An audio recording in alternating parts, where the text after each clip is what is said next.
Hello students. तो चलिए आज की क्लास को हम शुरू करते हैं। तो आज की क्लास में हम डिफरेंशिएशन के कुछ रूल्स पढ़ने वाले हैं। तो पहला रूल से हम स्टार्ट करते हैं, जो हमारे पास होता है प्रोडक्ट रूल। ठीक है, तो देखो प्रोडक्ट रूल कब लगता है, जब दो फंक्शन ना मल्टीप्लाई में होते हैं। तो हम क्या करते हैं, पहले फंक्शन को डेरिवेट कर देते हैं, दूसरे को ऐसे का ऐसा, और फिर प्लस लगाते हैं, दूसरे को डेरिवेट कर देते हैं और पहले को ऐसे का ऐसा।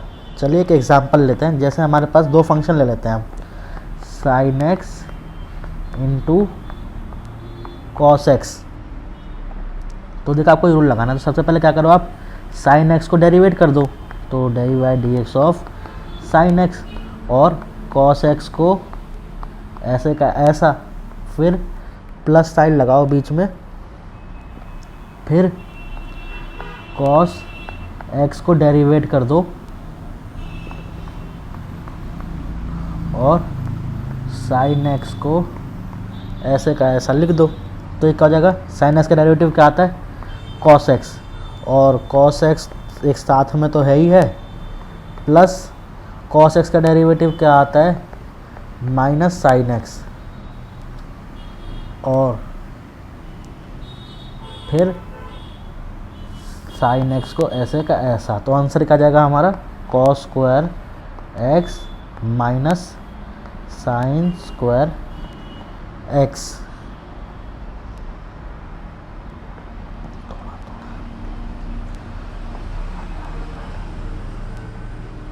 तो अब हम अपने दूसरे रूल पे चलते हैं। दूसरा रूल होता है हमारे पास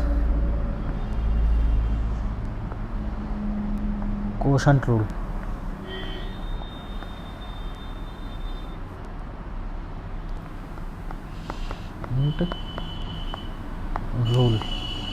अब देखिए कैसा होता है, ये यहाँ पे दो फंक्शन डिवाइड हो रहे होते हैं। तो जब भी ऐसा हो ना, तो आप सबसे पहला काम क्या करें, नीचे वाले का स्क्वायर कर दें, फिर ऊपर वाले को डेरिवेट कर दे, माइनस साइन लगाएं, नीचे वाले को डेरिवेट कर दे इसको, और दूसरे वाले को ऐसे का ऐसा। तो अब ये क्वेश्चन लेते हैं वही वाला सेम। अब हम क्या करते हैं, इसको sign x upon cos x. तो हम अभी जैसे जब भी ये फॉर्म आपको दिखाई दे ना, तो यहाँ पे तो क्वोशंट रूल अप्लाई होगा, और जब भी आपको ये वाली फॉर्म दिखाई दे, यहाँ पर तो क्या लगेगा, दो फंक्शन मल्टीप्लाई हो रहे हैं, यहाँ पर तो सीधी बात है प्रोडक्ट रूल लगेगा। और यहाँ पे तो पता है, जैसे दो फंक्शन डिवाइड हो तो जहाँ दिख जाए ना, यहाँ पे तो क्या लग जाएगा, क्वोशंट रूल।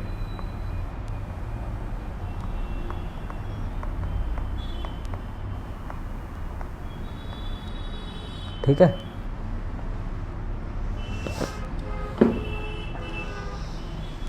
तो देखते हैं हम। तो सबसे पहला क्या करना है आपको, नीचे वाले को स्क्वायर कर दो, कॉस एक्स स्क्वायर कर दो, फिर ऊपर वाले को डेरिवेट कर दो, साइन एक्स को डेरिवेट कर दो। या तो ऐसे लिख लो, या तो आप ऐसे भी लिख सकते हैं, या तो डी बाई डी एक्स को of sine x into cos x. ठीक है, फिर माइनस का साइन लगाओ, फिर d by d x of cos x into sine x.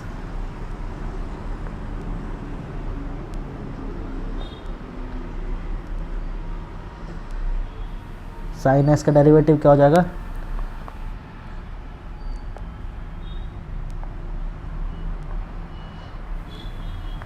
Cos x into cos x minus cos x का डेरिवेटिव माइनस साइन एक्स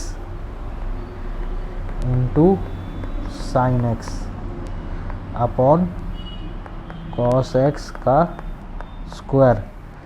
तो इसको क्या लिख सकते हो आप, cos square x plus sine square x upon, इसको भी आप ऐसे ही लिख सकते हो, कॉस स्क्वायर एक्स। ठीक है, अब हम अपने थर्ड रूल देखते हैं। थर्ड रूल वैसे तो बहुत ज़्यादा ही सिंपल है। जैसे उसमें आपको क्या होगा ना, आपको दो फंक्शन ऐसे दिखेंगे, जब भी आपको u प्लस वी की फॉर्म दिखाई दे ना, तो आप सीधा क्या कर दो ना, पहले u को डेरिवेट कर दो, फिर v को डेरिवेट कर दो। तो जैसे एक एग्जांपल लेता हूँ, इसके लिए मैं यही वाला कंटिन्यू कर जाऊँगा, sine x plus cos x. तो आपको अगर ये रूल अप्लाई करना है तो पहले साइन एक्स को डेरिवेट कर दो और फिर प्लस लगा के कॉस एक्स को भी।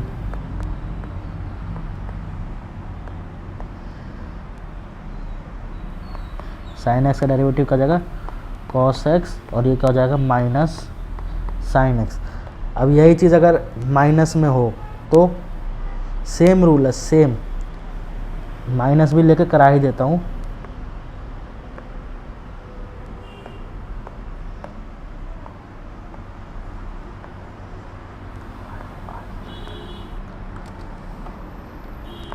u माइनस वी, तो इसमें क्या जाएगा, u को डेरिवेट कर दो, माइनस साइन है, माइनस साइन लगा दो, v को डेरिवेट कर दो। एग्जाम्पल वही ले लेते हैं, क्या था, sine x minus cos x.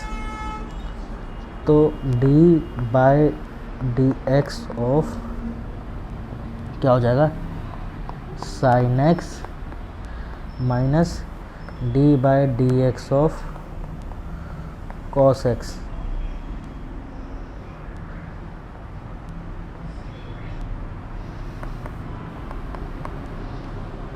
तो साइन एक्स का डेरिवेटिव क्या जाता है कॉस एक्स, और कॉस एक्स का क्या होता है माइनस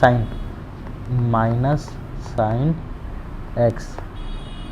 तो ब्रैकेट खोल लेते हैं, कॉस एक्स क्या हो जाएगा प्लस साइन एक्स। तो हमारे सारे बेसिक रूल तो यहाँ पे ख़त्म हो चुके हैं, लेकिन एक सबसे इम्पॉर्टेंट रूल बच रहा है, वो है चेन रूल। अब जो चेन रूल है वो 11th में तो इतना ज़्यादा रेलिवेंट है नहीं, लेकिन 12th में बहुत ज़्यादा रेलिवेंट है, तो हम उसको एक अलग वीडियो में ही देखेंगे। So thank you everyone and bye bye.